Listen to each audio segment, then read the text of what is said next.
Welcome to online Guruji classes guys. आज के इस क्लास पे मैं आप लोगों के साथ मिसिंग नंबर का एक प्रॉब्लम डिस्कस करना चाहता हूं।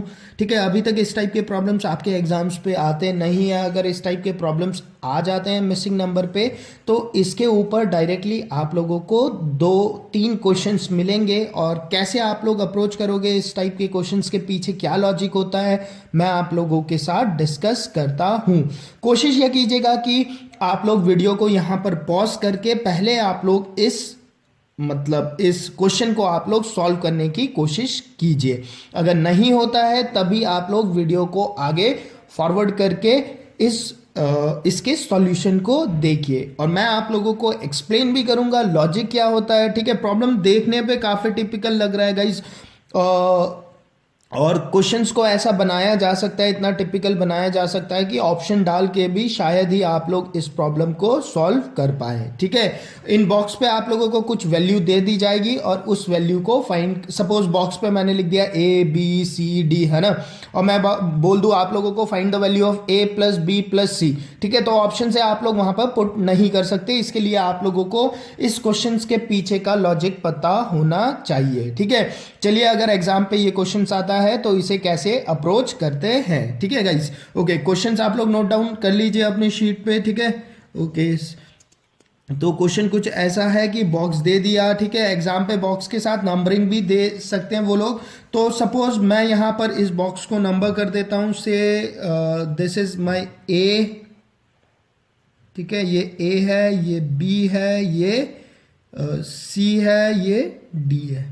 क्लियर, ABCD मैंने लिख दिया। तो उसके बाद मुझे यहां से क्या इंफॉर्मेशन है, मेरे पास इंफॉर्मेशन है कि A+B कितना है, 8 के बराबर है ना। दूसरी इंफॉर्मेशन क्या है, A+C 13 के बराबर है, A+C 13 के बराबर है। क्लियर गाइस, उसके बाद क्या इंफॉर्मेशन है, C-D इज इक्वल टू 6 के बराबर है, और एक और इंफॉर्मेशन है कि B+D किसके बराबर है, 8 के बराबर है। ये इंफॉर्मेशन है मेरे पास, है ना, ये सारे इंफॉर्मेशन है मेरे पास। देखो A+B 8 के बराबर है, A+C 13 के बराबर है, C-D 6 के बराबर है, और B+D 8 के बराबर है गाइस। अच्छा, ये इक्वेशन लिख लिया। अब 4 इक्वेशंस बन गए आप लोगों के पास गाइस। तो आप लोगों ने क्या करना होता है, हमेशा जब भी ऐसे इक्वेशंस बनते हैं, ज़्यादा इक्वेशंस बनते हैं ना, तो आप लोगों ने ढूंढना है कि यार इस पे कॉमन क्या है, कॉमन क्या है। अगर मैं देखूँ ना इन चारों इक्वेशन में क्या कॉमन दिख रहा है मुझे, सी अल्फाबेट तो सारे इक्वेशन में अलग है बट नंबर 8 कॉमन दिख रहा है ना, नंबर 8 कॉमन। क्लियर, तो नंबर 8 कॉमन है तो उसी कॉमन को पकड़ के ही लॉजिक निकलेगा हमेशा। ठीक है, जब भी ऐसे कोई टिपिकल प्रॉब्लम में फंसते हो ना तो कॉमन ढूंढो, वही कॉमन से आप लोगों का मतलब क्वेश्चन के पीछे का लॉजिक निकल जाता है। ठीक है, तो यहां से मैंने देखा कि यार 8 कॉमन है इन दोनों इक्वेशन में। A+B इक्वल टू 8 है और B+D इक्वल टू 8 है। ठीक है, तो मैं क्या बोल सकता हूं, सी ये दो इक्वेशन है ना आपके पास है A+B इक्वल टू 8। ठीक है, और दूसरा कॉमन इक्वेशन है B+D equal to 8। Clear guys, अच्छा अब यहां से देख रहे हो ये 8 कॉमन है और इस तरफ क्या है, B कॉमन है, इस तरफ क्या है, B कॉमन है। तो मैं यहां से एक चीज आपके दिमाग पे एकदम से स्ट्राइक हो रही होगी कि यहां से मैं ऐसा लिख सकता हूं ना, A is equal to 8 - B, और यहां से क्या लिख सकता हूं मैं, D इक्वल टू क्या होगा, 8 - B। हो गया, A is equal to 8 - B, D is equal to 8 - B। इसका मतलब क्या हुआ, इसका मतलब सीधा सीधा हुआ A किसके बराबर है, D के बराबर है। एक इससे मैं क्या बोल सकता हूं, इन दोनों इक्वेशन से मैं ये बोल सकता हूं ना, इन दोनों इक्वेशन से कि A क्या है, A इक्वल टू D है। बोल सकता हूं A इक्वल टू D है इस दोनों इक्वेशंस की मदद से, बिल्कुल बोल सकता हूं। क्यों, क्योंकि A 8 - B है और D भी क्या है, 8 - B है, तो A इक्वल टू D आ गया। अब जहां A इक्वल टू D हो गया, ठीक है, वहीं पे गाइज मेरा क्वेश्चन कंप्लीट हो गया। मतलब अब मुझे लॉजिक पकड़ लिया मैंने। सी अब क्या करूंगा मैं, देखो A इक्वल टू D है ना, अब ये दोनों इक्वेशंस मैंने यूज कर लिए थे, इन दोनों इक्वेशन से मुझे पता चल गया कि A इक्वल टू D है। अब इन दोनों इक्वेशंस को देखो, यहां पर a इक्वल टू डी है तो मैं इस a की जगह d से रिप्लेस कर सकता हूं, तो मैं इसे ऐसा लिख सकता हूं d plus C equal to 13, और यहां से लिख सकता हूं c minus D equal to 6 लिख सकता हूं ना। क्यों? क्योंकि a तो d के बराबर है। Clear guys? ठीक है। अच्छा, अब इन दोनों इक्वेशन को अगर मैं ऐड कर देता हूं तो क्या होगा? दोनों इक्वेशन को ऐड कर देता हूं तो सी डी से डी कैंसिल आउट हो जाएगा और मेरे पास क्या आ जाएगा? मेरे पास आ जाएगा 2c इज इक्वल टू 19, और यहां से c की वैल्यू कितनी आ जाएगी गाइस? c की वैल्यू आ जाएगी आपके पास 9.5। क्लियर? c की वैल्यू कितनी आ गई आप लोगों के पास? 9.5। गाइस c की वैल्यू 9.5 आ गई। अब तो क्वेश्चन इजी है ना? ठीक है। अब देखो c की वैल्यू 9.5 है, आप इस इक्वेशन में डाल दो। आपको पता है a प्लस सी कितना है? 13 है। ठीक है, आप लोगों को पता है a प्लस सी कितना है?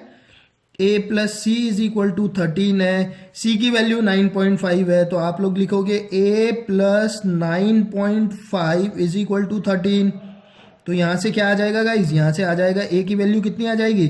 a की वैल्यू आ जाएगी आप लोगों की 3.5। क्लियर? a कितना आ गया? 3.5। a इक्वल टू कितना हो जाएगा? 13 माइनस 9.5, वो कितना हो जाएगा? 3.5। अब a 3.5 है, a इक्वल टू d है, तो d भी कितना आ जाएगा आप लोगों के पास? आप लोग यहां से बोल सकते हो d कितना आ जाएगा? 3.5। क्लियर? c की वैल्यू पता है 9.5। ठीक है, अब देखो d की वैल्यू 3.5 है, यहां पर डाल दो। b plus D equal to 8 है, आपको पता है b plus D equal to 8 है, तो आप इसे ऐसे लिख सकते हो b plus 3.5 is equal to 8। तो यहां से कितना आ जाएगा? b आ जाएगा आप लोगों के पास 4.5। क्लियर? b की वैल्यू भी आ गई 4.5, तो a की वैल्यू आ गई 3.5, d की वैल्यू आ गई 3.5, b की वैल्यू आ गई 4.5। ठीक है, और c की वैल्यू कितनी आ गई गाइस? c की वैल्यू आ गई 9.5। ठीक है, अब एग्जामिनर कैसे क्वेश्चन पूछ सकता है गाइस? सी मुझे चारों वैल्यू पता चल गए, तो वो ऐसे यहां से 2-3 क्वेश्चंस बना सकता है। एक क्वेश्चन वो ऐसे बना देगा, find the value of a plus B minus सी।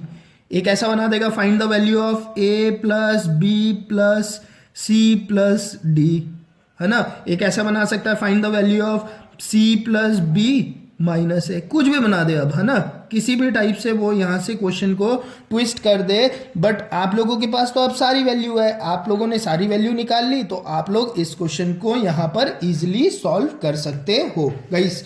ठीक है गाइस, लॉजिक समझ में आया कैसे करना है इस टाइप के क्वेश्चंस को? ठीक है, ये नए टाइप के क्वेश्चंस है, अगर आप लोगों के रीजनिंग एग्जाम्स पे पूछे जाते हैं तो इन्हें इस टाइप से आप लोगों ने अप्रोच करना है। Clear guys? कुछ नहीं करना, बेसिकली वो देखना है कि कहां पर आप लोगों का नंबर इक्वल है, मतलब कहां पर कॉमन चीज मिल रही है। ठीक है, जहां कॉमन मिले ना वहीं से इक्वेट करना शुरू कर दो, उसी से आप लोगों का आंसर इजिली आ जाता है। ठीक है, वही एक ट्रिक होता है कि कॉमन टर्म्स ढूंढना। ठीक है, से अल्फाबेट कॉमन नहीं थे तो कोई नहीं, नंबर तो कॉमन था, हमने उसी कॉमन नंबर से लॉजिक ढूंढ लिया। Clear guys? ओके, ठीक है। और बाकी इस लेक्चर पे एक ही क्वेश्चन डिस्कस करते हैं गाइज। अगर आप लोगों को वीडियो पसंद आया है तो वीडियो को पक्का से लाइक कर दीजिए। चैनल अभी तक सब्सक्राइब नहीं किया है तो गाइज चैनल को भी सब्सक्राइब कर दीजिए। Okay, thank you.